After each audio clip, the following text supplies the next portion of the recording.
Решите пригласить на ринг участников первого поединка.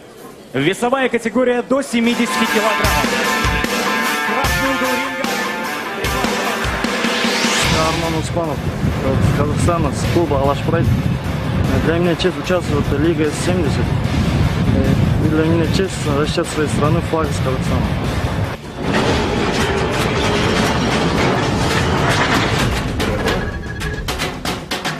Боец из Казахстана Арман Сункар Оспанов! Итак, первый боец появляется. Первый боец сегодняшнего вечера. Представляете, как он сейчас волнуется. Именно он будет открывать сегодняшний вечер. Арман Оспанов. Боевое прозвище Сункар, что в переводе с казахского означает «сокол». Что сказать? Он представляет клуб «Алаш Прайд». Это алматинский клуб, очень молодой клуб. Буквально вот вчера этому клубу исполнилось 2 года. Он ведет свое начало, отсчитывает начало 16 августа 2011 года. Но, по мнению многих, мы вот специально узнавали, по мнению многих, это на данный момент один из самых, если не самый профессиональный клуб смешанных единоборств в Казахстане. За эти 2 года уже сразу клуб сделал большой прорыв. И сегодня, на сегодняшнем вечере, будет 2 бойца этого клуба представлять Казахстан. Уже с 14 августа казахская делегация находится в Сочи, готовится к этому турниру. Его рост 177 послушаем детальную информацию об этом спортсмене. Килограммов. Профессиональный рекорд: 3 победы и ни одного поражения.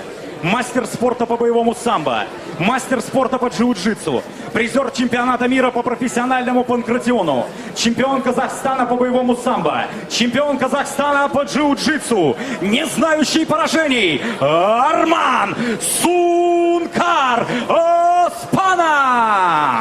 Ну, дорогие друзья, вы слышали его рекорд: 3-0, 3 боя, 3 победы. В синий угол ринга приглашается его соперник. Но это не должно вводить в заблуждение, потому что у него огромный любительский опыт за плечами и много любительских титулов. Я Алексей Полпудников из города Хабаровска. Спасибо организатору мира самбо С-70 и Лига С-70 за возможность выступить мне сегодня в Сочи. Всем желаю удачи, спасибо. Очень коротко представил себя Алексей Полпудников.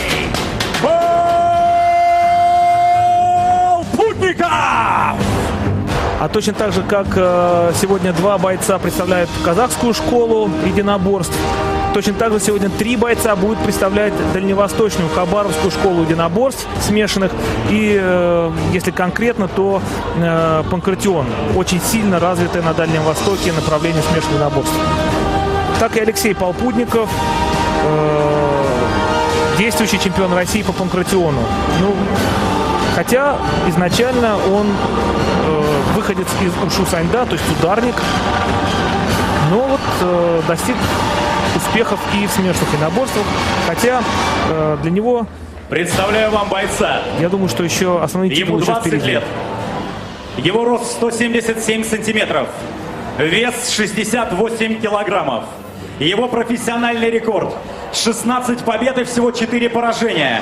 Призер чемпионата России по Ушу Саньда. Чемпион России по панкратиону Алексей Полпудников. У Алексея рекорд намного более обширный: 16 побед, 4 поражения. Но это не должно вводить в заблуждение. Дело в том, что просто на Дальнем Востоке очень сильно развита Валентина Тарасова. Очень сильно развита система профессиональных вечеров, боев.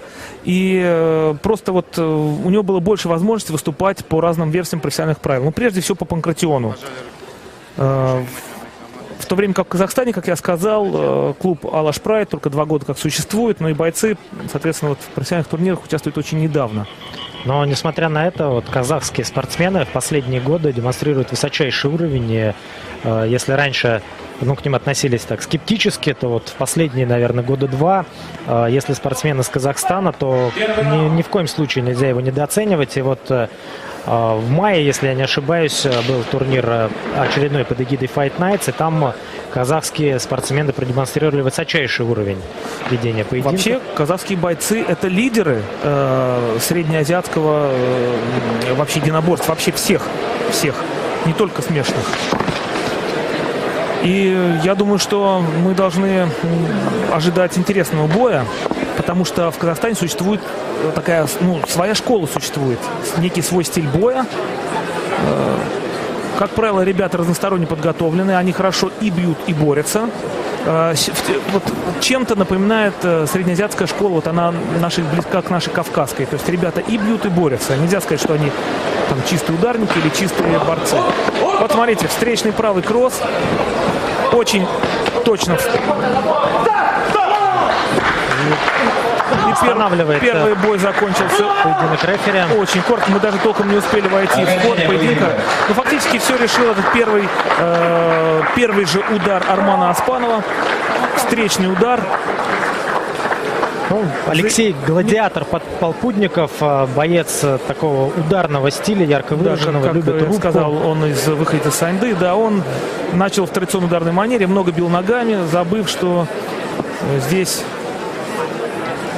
все может решить один удар, поскольку здесь перчатки не боксерские.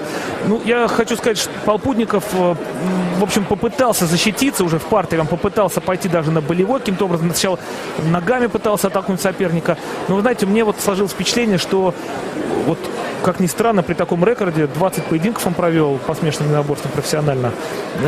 Как-то вот он, возможно, в состоянии Гроги находится. Он просто растерялся, вот, не продемонстрировал защитной техники.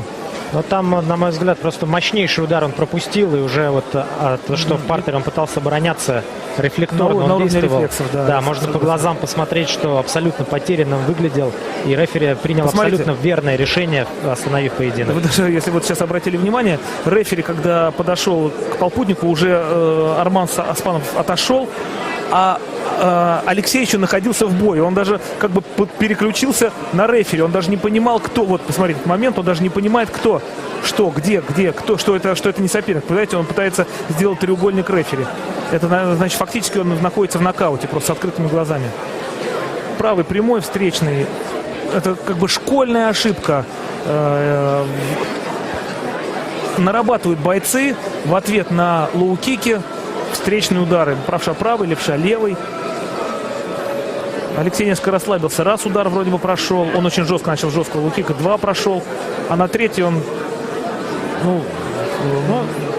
просто, может быть, даже не отдал себе отчет, что он попал в ловушку, которую ему Арман Оспанов выставил. Потому что Оспанов его вытягивал на себя, заставлял идти вперед, готовит, похоже, встречный удар. Смотрите, он вытягивает.